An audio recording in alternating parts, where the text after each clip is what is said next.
J'ai tué ma sœur d'un regard, ce soir-là, sous les lumières crues de la Seine qui dansait comme un serpent empoisonné. Mais ce n'était que le début. Le vrai meurtre, celui qui compte, viendrait plus tard, quand j'aurai disséqué leur hypocrisie pièce par pièce. Et vous, lecteurs, voyerez peut-être ce que je vais faire, ou bien vous applaudirez en secret, car la France, cette vieille cathédrale de vice, nous enseigne que la vengeance est le seul sacrement qui pardonne vraiment. Paris, cette garce aux 1000 masques, m'avait vu naître dans l'ombre d'un appartement haussmannien du Marais, où l'odeur de croissants brûlés se mêlait aux cris de ma mère hystérique.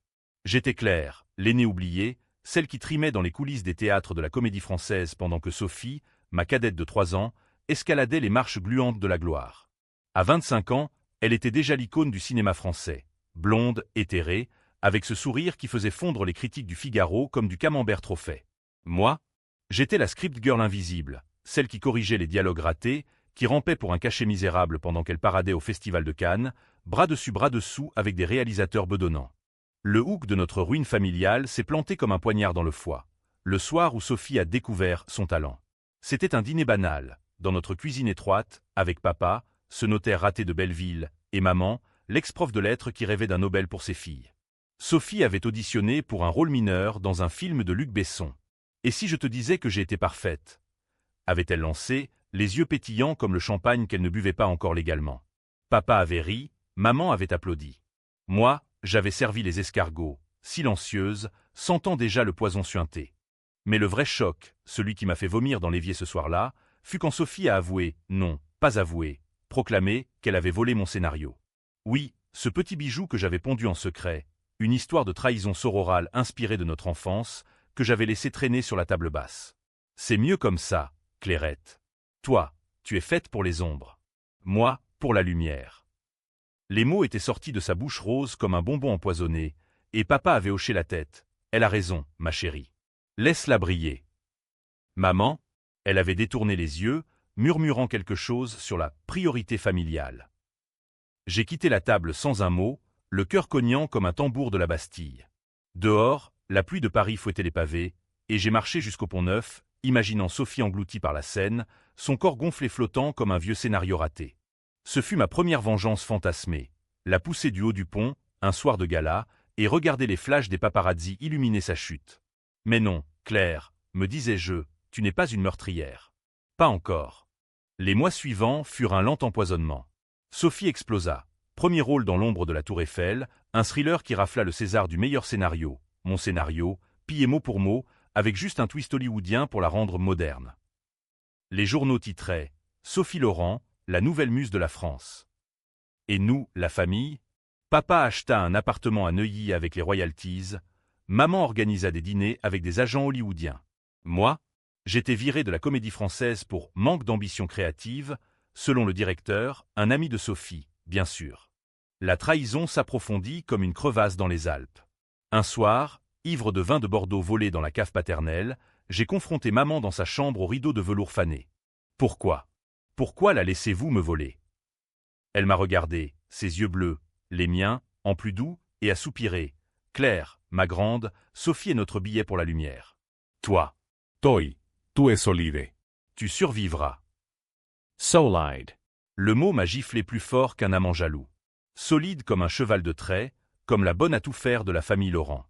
C'est là que le secret a commencé à suinter, comme une fuite dans les canalisations du métro. Sophie avait toujours été la favorite, mais ce n'était pas juste du favoritisme, c'était une dette. Papa, ce notaire si honorable, avait détourné des fonds d'un client juif pendant l'occupation, un détail qu'il nous avait caché, mais que Sophie avait appris par un oncle ivrogne. À 16 ans, elle l'avait menacé de tout balancer aux autorités si on ne l'inscrivait pas au conservatoire. C'est notre secret à nous, m'avait-elle glissé un jour, riant comme une gamine. Notre secret. Comme si j'étais complice. Mais le vrai poison, celui qui m'a fait basculer dans l'abîme, vint 1 an plus tard. J'avais atterri un boulot minable comme assistante dans une petite prodée de Montmartre, écrivant des pubs pour du fromage. Sophie, elle, tournait à Los Angeles, mais elle rentra pour les Césars. La famille organisa une réception somptueuse au Plaza Athénée.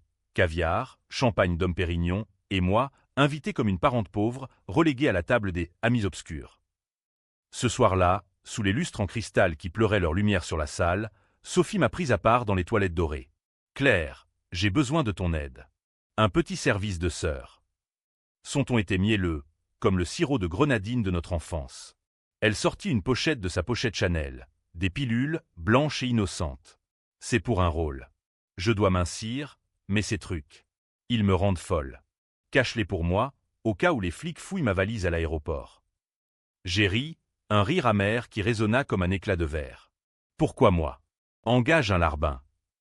Elle s'est approchée, son parfum Chanel numéro 5 m'étouffant comme un linceul. Parce que tu es ma sœur. Et parce que si ça tourne mal, tu sais, la famille passe avant tout. La menace était nue, suspendue dans l'air parfumé. Le secret de papa, mon propre rôle effacé. J'ai pris les pilules, les doigts tremblants, et les ai fourrés dans ma jupe. 2 jours plus tard, les flics ont débarqué chez moi, dans mon studio pourri de Bastille. Perquisition, menottes, et moi, menant la danse comme une idiote.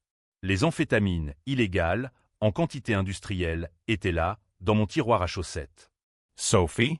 Elle pleurait à la télé, interviewée par France 2, ma pauvre Claire. Elle a toujours été si fragile. J'espère qu'elle aura de l'aide. La famille? Papa paya la caution, mais seulement après avoir vendu mon histoire au tabloïd, la sœur jalouse de la star, descente aux enfers. J'ai passé 3 mois en préventive à Fresnes, cette prison qui pue le désespoir et le chou pourri. Là, dans ma cellule au mur suintant, j'ai forgé ma vengeance comme un forgeron normand martèle son fer. Pas de coups de poignard flashy, non. Quelque chose de français, subtil, empoisonné comme un roman de Simenon.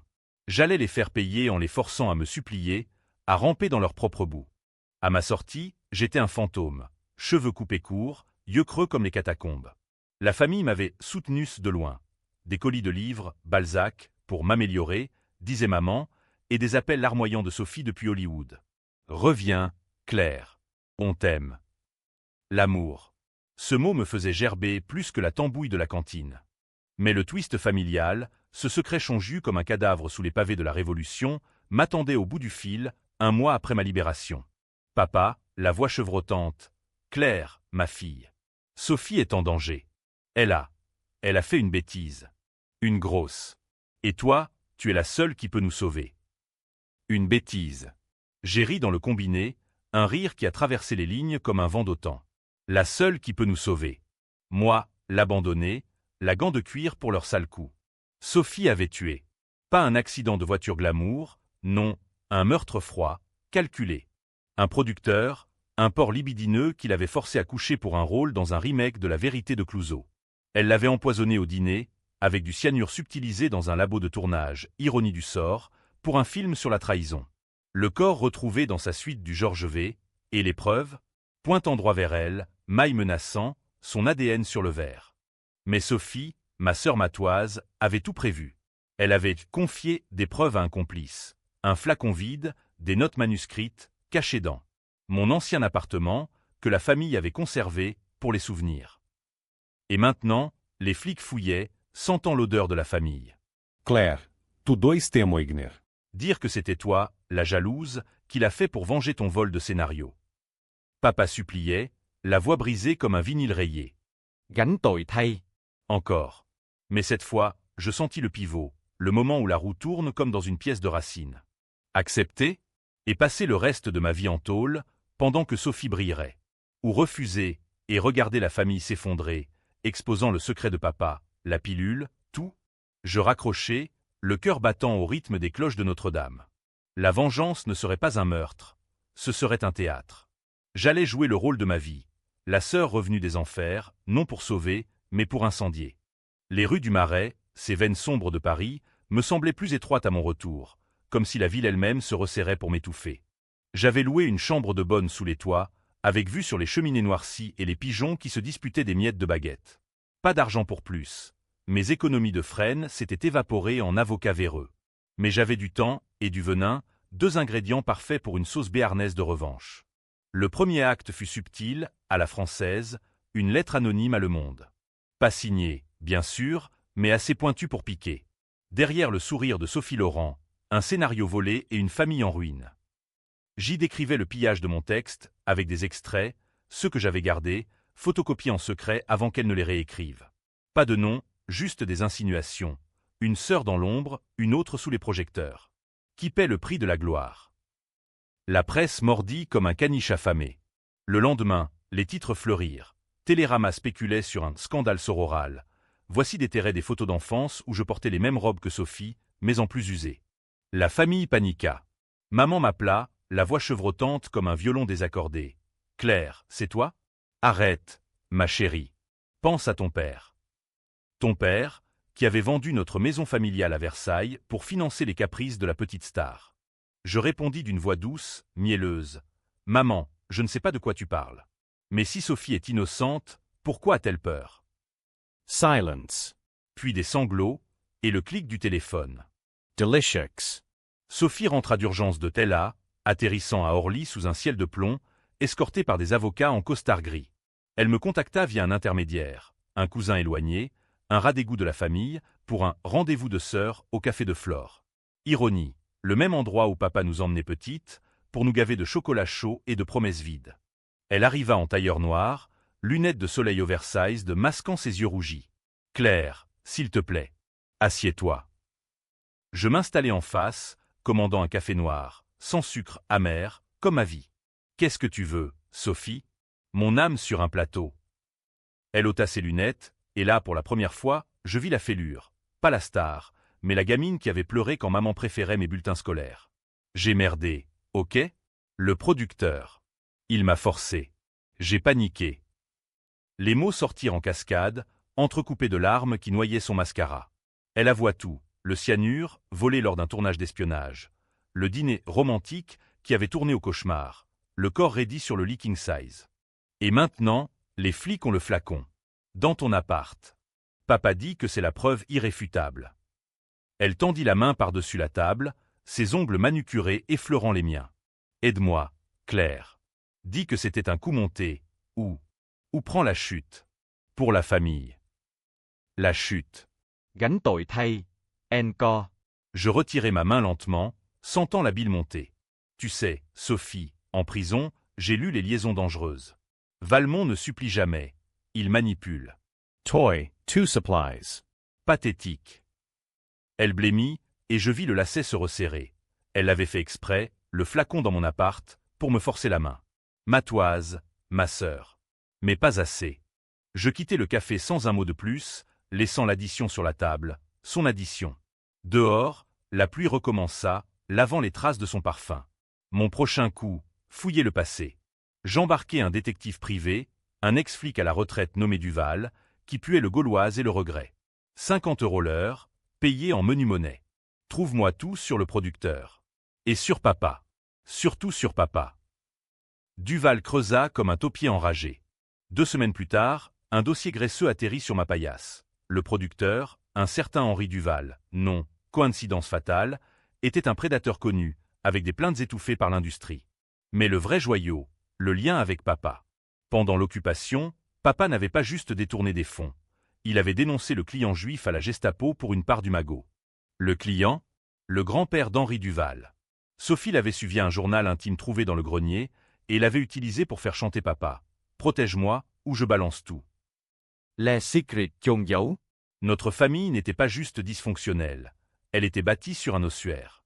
J'ai ri, seul dans ma chambre, un rire qui a fait fuir les rats. La vengeance prenait forme. Pas un assassinat, mais une exhumation. J'allais les forcer à danser sur les tombes qu'ils avaient creusées.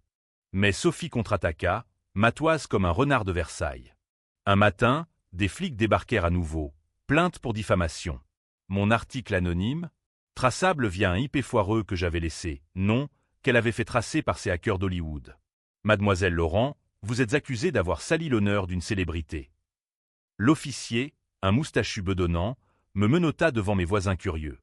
En garde à vue, au commissariat du 4e, je sentis la peur pour la première fois. Pas pour moi, mais pour le plan. Sophie voulait me briser avant que je ne frappe. Mais là, dans la salle d'interrogatoire au mur jaune pisseux, Duval glissa un mot via un gardien complice, le grand-père. Preuve photo. Dans le dossier. Libéré sous caution, payé par maman. Ironie. Je rentrai, le poignet meurtri par les menottes. Le dossier contenait une photo jaunie. Papa, jeune, en uniforme collaborateur, serrant la main d'un officier SS, le client juif en fond, les yeux suppliants. Et une lettre. Si tu parles, papa, je te déshérite. Mais protège-moi toujours. Signé Sophie, à 16 ans. Le lacet se resserrait autour de son cou. Mon tour. contacter un journaliste d'investigation, une louve de Libération nommée Émilie, qui haïssait les stars intouchables. Rendez-vous dans un bistrot de Belleville, où l'absinthe coule encore librement. J'ai une histoire pour vous. Pas sur moi. Sur une famille qui vend ses âmes pour un Oscar. Émilie mordit, ses yeux verts luisants comme des émeraudes sous la lampe à gaz. Prose. Je lui tendis le dossier, anonyme. Publis. Et regardez le chaos. Le lendemain, Libération titra « Le scandale Laurent, collaboration, vol et meurtre ». Pas mon nom, mais celui de papa en gros, avec la photo SS Sophie, impliquée comme la fille qui savait. La France explosa, manifestation devant le plaza, pétition en ligne, et maman, en larmes à la télé, c'est un mensonge. Ma famille est innocente. Innocent. Le mot me fit sourire dans l'ombre de ma chambre. Mais le vrai choc vint de Sophie, un appel nocturne, voix brisée. Claire, tu as gagné. Les flics me lâchent pas. Aide-moi. S'il te plaît. Gagné? Pas encore. La vengeance française est un vin qui se bonifie avec le temps. Les catacombes de Paris, ces boyaux ossuaires sous la ville lumière, devinrent mon sanctuaire secret. J'y descendis un soir d'automne, torche en main, l'air chargé d'humidité et de mort ancienne. Les crânes empilés me regardaient, muets témoins de trahison plus vieille que la mienne. Vous comprenez, vous, murmurai-je à un tibia jauni. La famille enterre ses secrets, mais ils pourrissent toujours. Le scandale Libération avait ouvert les vannes.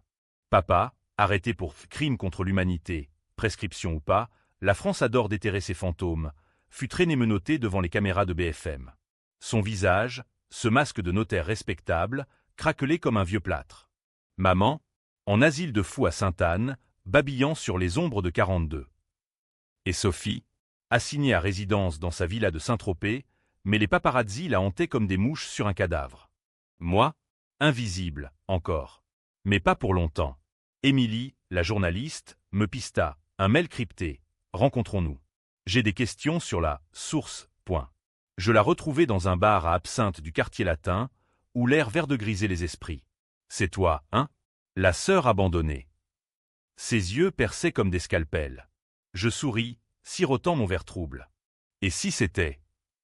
Elle posa son carnet, page noircie de notes, de noms. Ton père. Le vol du scénario, c'est vrai? Et le meurtre. Je hochai la tête, libérant le flot. Tout, les pilules, Fresnes, le chantage juvénile de Sophie. Emily transcrivit. Avidement. Pourquoi maintenant? Vengeance. Non, mentis-je. Justice. La France mérite de savoir que ses stars sont faites debout. L'article sortit une semaine plus tard.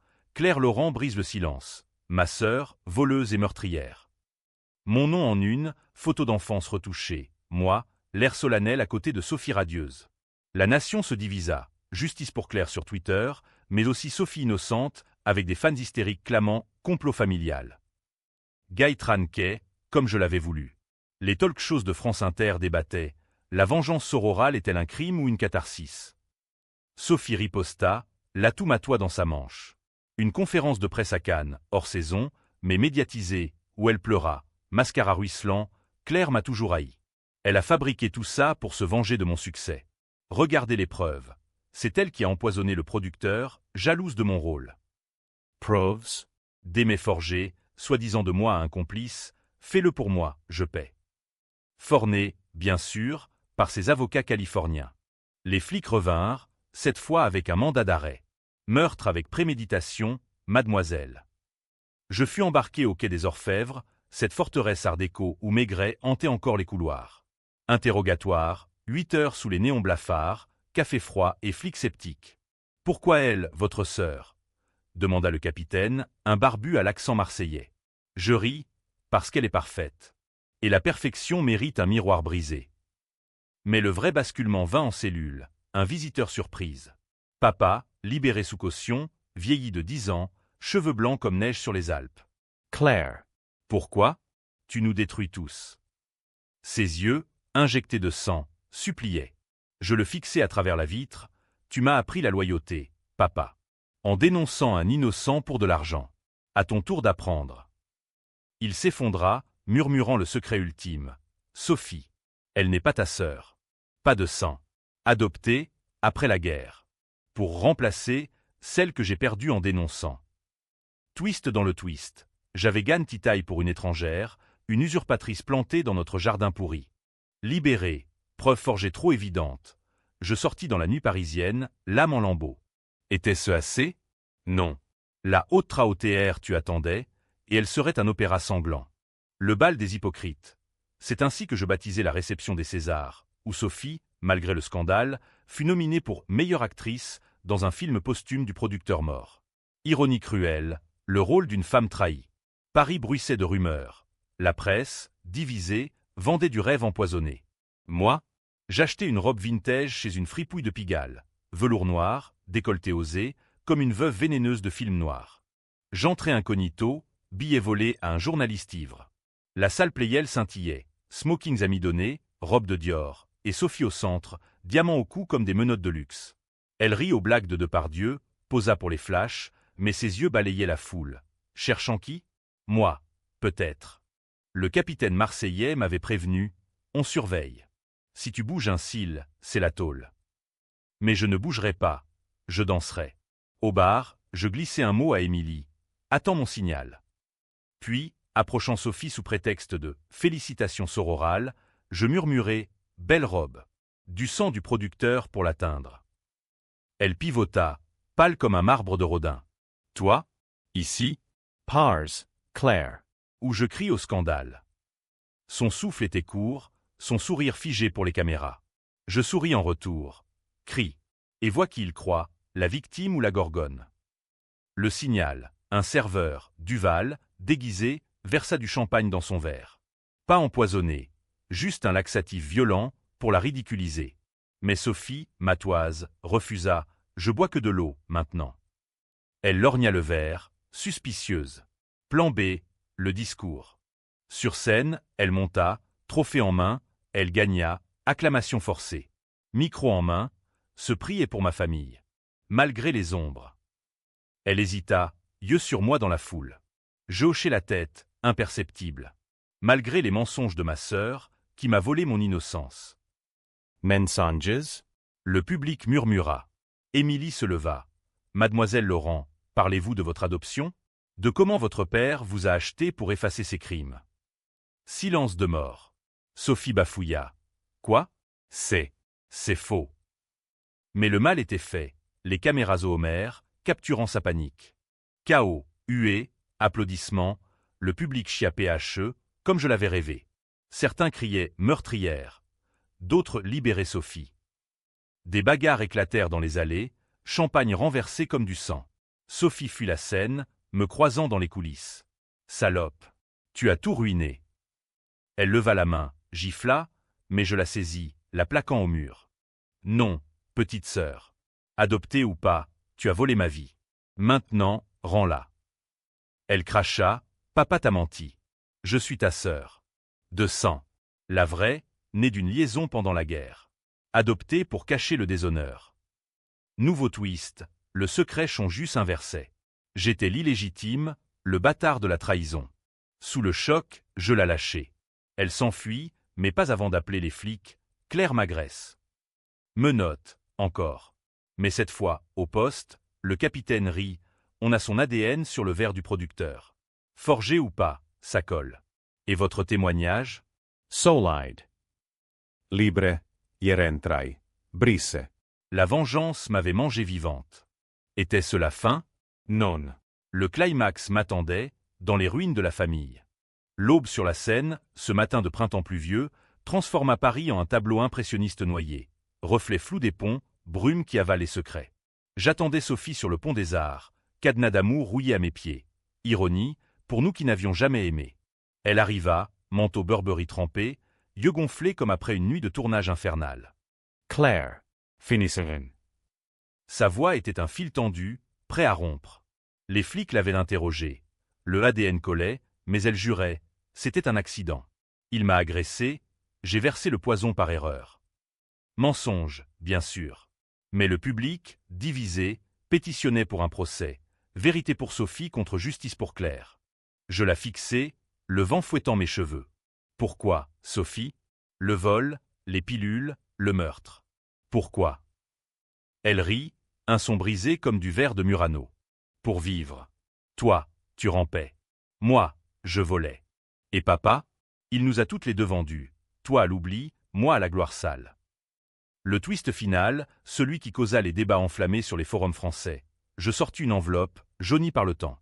La lettre de naissance, la vraie. Tu n'es pas adopté. Papa a menti pour nous monter l'une contre l'autre. Tu és masoeur. Et moi, ta complice involontaire. Silence. Puis elle s'effondra, sanglotant. Alors, on est pareil. Des monstres. Le climax. Pas de meurtre, mais une décision causant la scission. Je tendis la main. Viens. On avoue tout. Ensemble. Laisse la gloire crever. Elle hésita, yeux fous. Puis, dans un geste imprévisible, elle sauta, non du pont, mais sur moi, m'embrassant comme une noyée. Non. On fuit. Vers l'Espagne. Nouvelle vie. J'aurais pu la pousser, finir le tableau en rouge. Au lieu, je la serrai, sentant son cœur battre contre le mien. D'accord. Mais la vérité reste. Pour eux. On signa une confession jointe, anonyme, envoyée à Émilie. Le meurtre, le chantage, tout. Pas de nom, mais assez pour couler papa définitivement. La famille s'effondra. Papa suicidé dans sa cellule, maman en catatonie éternelle. Sophie et moi, on disparut en train de nuit, vers la Côte d'Azur, puis plus loin. Kết thúc bi kịch. Ou cohue, dans une solidarité tordue. Les débarrageaient, les sœurs Laurent, victimes ou bourreaux. Moi, je sais, la vengeance n'est pas une fin, c'est un miroir. Et dans le nôtre, on se voit enfin. Paris s'éloigna, brumeux, mais ses ombres nous suivaient. Libre? Non. Juste. Entière.